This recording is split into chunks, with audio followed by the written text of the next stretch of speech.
సాంగత్యంతో ముఖ్యంగా మనసు మారేది. ఒక మంచివాడు కూడా ఒక చెడ్డవాడితో సావాసం చేస్తే కొన్నాళ్ళకి వీడు వాడవుతాడు, వాడు వీడు. అంటే సాంగత్యం. ఎవరితో అయితే నువ్వు ఎక్కువగా కలిసి ఉంటావో అప్పుడు ఆటోమేటిక్‌గా ఆ మనస్సు కొద్దిగా మారుతుందనమాట. అదే సజ్జన సాంగత్యంతో ఎంత అద్భుతంగా ఎదుగుతోందో కదా! సాంగత్యమే కదా! ఇప్పుడు ఎవరు సాంగత్యం చేస్తున్నాం? సజ్జన సాంగత్యం చేస్తున్నాం. పత్రిజీ గారు చెప్పిన మాటలతో మనం సాంగత్యం చేస్తున్నాం. ధ్యానంతో సాంగత్యం చేస్తున్నాం. ఇంకెలా ఎంత అద్భుతంగా మారుతుంది. సాంగత్యం ఎటుంటే అటు మారుతుంది. మారడం కాదు ఇక్కడ. సజ్జన సాంగత్యంతో ఎదుగుతోంది. అది కాదు ఇది కరెక్ట్ అనేది ఎప్పుడైతే తెలిసిందో అది ఎదుగుతోంది. జ్ఞానపరంగా ఎదుగుతోంది.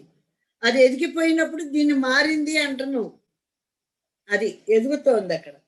మనస్సు ఎప్పుడు ప్రతిధ్వనిస్తూనే ఉంటుందండి. ఎందుకంటే ప్రతిదానికి ఒక లక్ష్యం ఉంది. అట్లాగే దాని లక్ష్యం దానికి ఉంటుంది. దాని లక్ష్యం ఏంటి? ప్రతిధ్వనిస్తూ ఉంటుంది.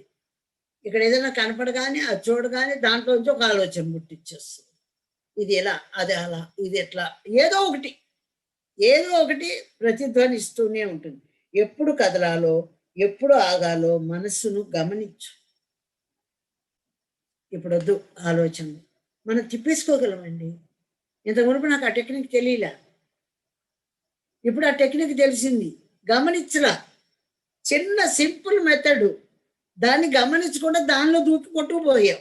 ఇప్పుడు ఏంటంటే ఆ మనసుని నేను గమనిస్తున్నా. ఓయ్ నువ్వు సరికాని ఇస్తున్నావు. బుద్ధి లేదా నీకు? ఎందుకు ఇప్పుడు దాని గురించి మనకెందుకు ఆలోచన? పక్కన పెట్టి నువ్వు కంట్రోల్ చేయగలవు ఎప్పుడు గమనించినప్పుడు. ఇది సరి అయిందా సరికాందా అని మనం గమనించాలి. అంటే అక్కడ గమనించకుండా దానిలోకి దూకాము. అమ్మో ఎక్కడి నుంచి ఆ పాత దాంట్లో కూడా పనికిరాని వాటిలో కూడా వెళ్ళిపోతాం. ఆ రోజు అలా అని ఉంటే బాగుండేది, ఇలా చేసి ఉంటే బాగుండేది. అబ్బాయి దాని అంతూ పంతు ఉండదండి. అదేంటంటే గోదావరిలోకి దూకినట్టే. దూకితే మునిగిపోయి ఎక్కడో తేలుతాం. అప్పుడు మళ్ళీ యువతలకు వచ్చి పనుల్లో పడతాం అన్నమాట. అందుకని దూకొద్దు, గమనించండి. ప్రతి ఒక్కటి ఇప్పుడు మీ మనసులో నుంచి వచ్చిన ఆలోచన ప్రాక్టీస్తో వస్తుంది. 2 సార్లు రాగానే ఆటోమేటిక్గానే అవే ఆగిపోతాయి. ఇక అంగీకరించడం లేదు, సరికాని ఆలోచనలు తాను అంగీకరించడం లేదు, వద్దు ఇవి రిలీజ్ చెయ్యొద్దు, అదే అయిపోతుంది.